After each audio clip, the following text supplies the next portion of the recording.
Good afternoon and welcome to SAIT News File. I'm Sean Marks.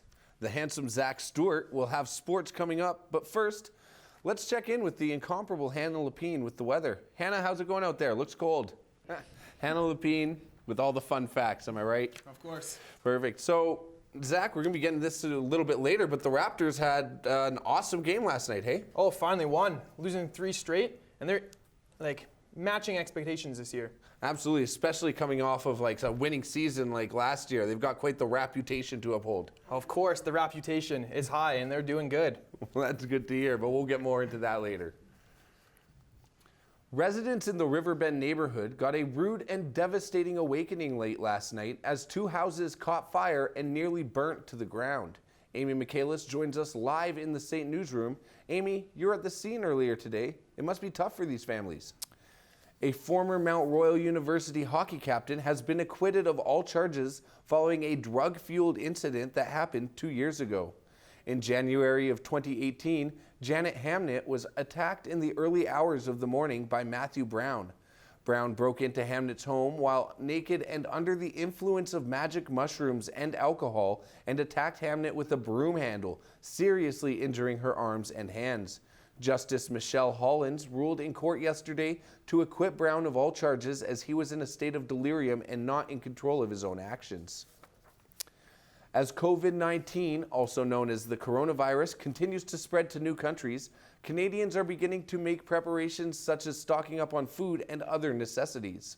With the high demand for non-perishable food items, it's becoming difficult for stores to keep up. On top of that, some Costco's and big box stores have completely sold out of toilet paper and face masks in recent weeks.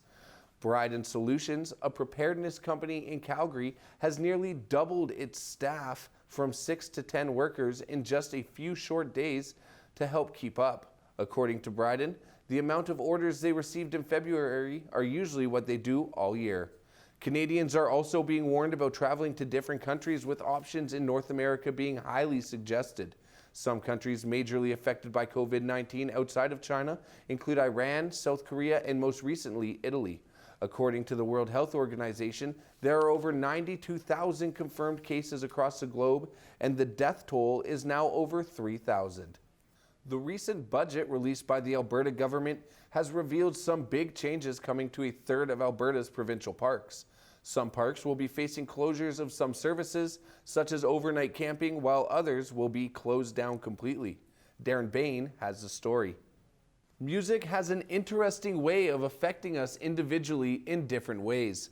We spoke with a few musicians around Calgary to see the impact music can have and how you can get into and start adding to the growing music community of Calgary. Franny Lewis brings us the story. That's it for all of us at SAIT News File. We'll see you next time.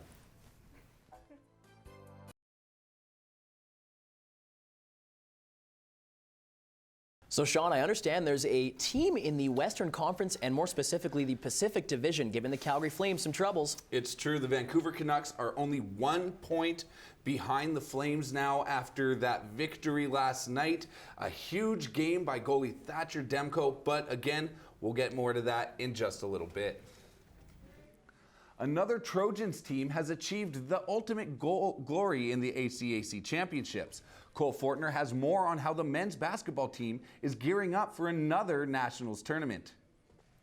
In the NHL, the Vancouver Canucks hosted the New York Islanders in a heated battle that culminated in a shootout win for Vancouver. Let's check out the highlights. The Islanders got it started early in the first with a slap shot from Josh Bailey that was tipped in by Andrew Ladd, marking Ladd's first goal. 30 seconds later, Vancouver comes right back with a wrister from Alex Edler that's redirected by Adam Gaudette to make it 1-1. Fast forward another 30 seconds as Elias Pettersson comes flying in and sends it across to Tyler Toffoli, who buries it past Semyon Varlamov to make it 2-1.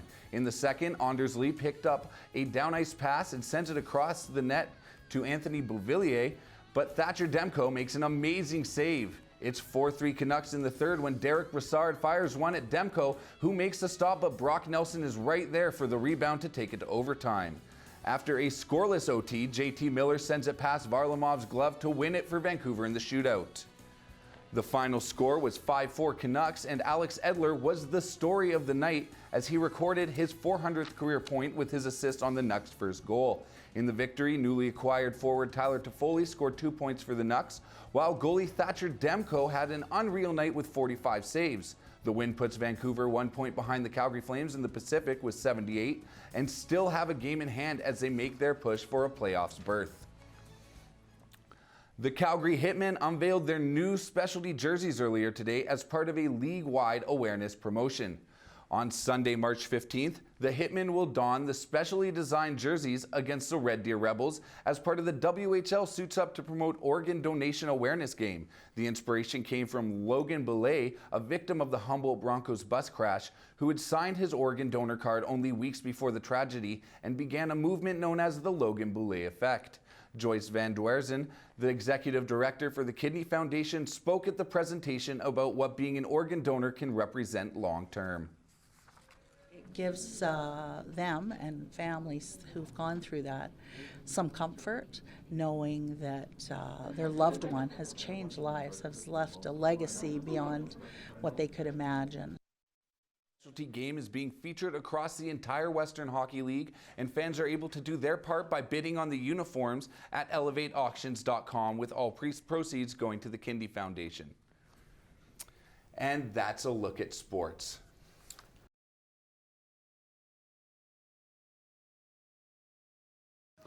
Well, hopefully you haven't packed up your parkas and scarves just yet, because we do have a winter snow warning coming through Calgary. We'll get to that in a moment, but first let's look across the country. So as you can see, starting off in Vancouver, we do have the warm point of Western Canada, 8 degrees. They are expecting rain tomorrow, but it is Vancouver, so that's expected. Now there is a low pressure system pushing through east, through Alberta, Saskatchewan, and Manitoba. Regina is experiencing some flurries, and then Winnipeg as well. And then in Eastern Canada, Toronto, high of 9 degrees today, very gorgeous. They will have rain overnight into tomorrow. And then up in Montreal, just a little bit. They are expecting rain for the rest of the weekend. Now Halifax and St. John's are about the same, 30 degrees, and St. John's will have rain and snow over the weekend. In Calgary today, we had a high of 0 degrees.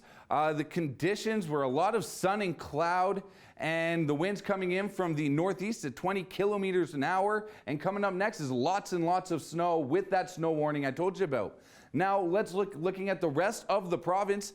As you can see, northern Alberta is the cold point, with Fort McMurray being minus 13. That's not getting any better anytime soon. It's going to be minus 19 tomorrow, so make sure that you have your winter tires on if you're living up north. In central Alberta, it is that snow warning I was telling you about earlier. That's making its way through Edmonton, Calgary, as well as Banff. So if you're going out to the mountains, make sure you have your snow tires. Drive safely. It is going to be very dangerous out there. There is going to be about 10 to 20 centimeters, and then the warm point in the bottom part, in the southern part of Alberta.